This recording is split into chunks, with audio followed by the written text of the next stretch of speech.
السلام علیکم ورحمۃ اللہ وبرکاتہ۔ الحمد للہ رب العالمین والصلاة والسلام علی سید الانبیاء والمرسلین سیدنا کریم صلی اللہ تعالی علیہ وآلہ وسلم۔ سنتیں اور آداب، ہم نے کتاب شروع کی تھی، سلام کرنے کی سنتیں اور آداب ہم پڑھ رہے تھے۔ قسط نمبر 3 ملاحظہ فرمائیں، اس سے پہلے اچھی نیتیں فرما لیجئے کہ سن کر اس پر عمل کرنے کی بھی کوشش کریں گے اور دوسروں کو بھی اس کی ترغیب دلائیں گے۔ اس میں ہم سلام کرنے کی سنتیں اور آداب چند ملاحظہ فرمائیں گے۔ نمبر 11، پیچھے سے آنے والا آگے والے کو سلام کرے۔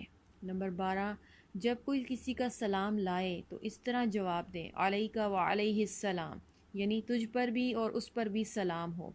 حضرت غالب رضی اللہ تعالی عنہ فرماتے ہیں کہ ہم حسن بصری رضی اللہ تعالی عنہ کے دروازہ پر بیٹھے ہوئے تھے، ایک آدمی نے بتایا کہ میرے والد ماجد نے رسول اللہ صلی اللہ تعالی علیہ وآلہ وسلم کے پاس بھیجا اور فرمایا، آپ صلی اللہ تعالی علیہ وآلہ وسلم کو میرا سلام عرض کر۔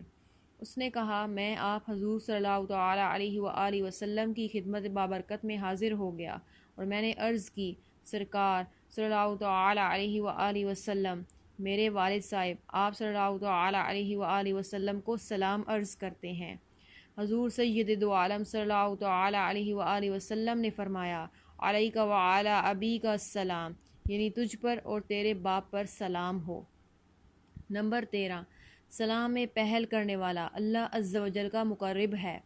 حضرت ابو امامہ الباہلی رضی اللہ تعالی عنہ سے مروی ہے کہ حضور تاجدار مدینہ صلی اللہ تعالی علیہ وآلہ وسلم نے فرمایا، لوگوں میں اللہ تعالیٰ کے زیادہ قریب وہی شخص ہے جو انہیں پہلے سلام کرے۔ حضرت ابو امامہ رضی اللہ تعالی عنہ سے روایت ہے، عرض کیا گیا، یا رسول اللہ صلی اللہ تعالی علیہ وآلہ وسلم، دو آدمی آپس میں ملے تو کون پہلے سلام کرے؟ فرمایا، جو ان میں اللہ تعالیٰ کے زیادہ قریب ہو۔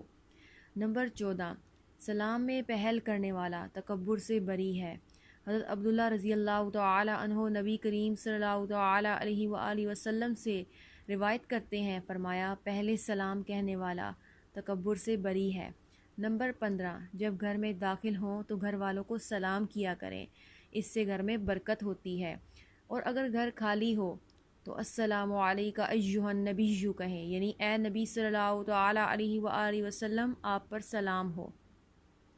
حضرت مولا علی قاری رحمۃ اللہ تعالی علیہ فرماتے ہیں، ہر مومن کے گھر میں سرکار مدینہ صلی اللہ تعالی علیہ وآلہ وسلم کی روح مبارک تشریف فرما رہتی ہے۔ حضرت انس رضی اللہ تعالی عنہ سے روایت ہے کہ رسول اللہ صلی اللہ تعالی علیہ وآلہ وسلم نے فرمایا، اے بیٹے، جب تم اپنے گھر میں داخل ہو تو سلام کہو، یہ تمہارے لیے اور تمہارے گھر والوں کے لیے برکت کا باعث ہوگا۔ گھر میں جب داخل ہوں اس وقت بھی سلام کریں، اور جب رخصت ہونے لگے تو اس وقت بھی سلام کریں۔ حضرت قتادہ رضی اللہ تعالی عنہ سے روایت ہے کہ نبی کریم صلی اللہ تعالی علیہ وآلہ وسلم نے فرمایا، جس وقت تم گھر میں داخل ہو اپنے گھر کے لوگوں کو سلام کہو، جب اپنے گھر والوں سے نکلو تو سلام کے ساتھ رخصت ہو۔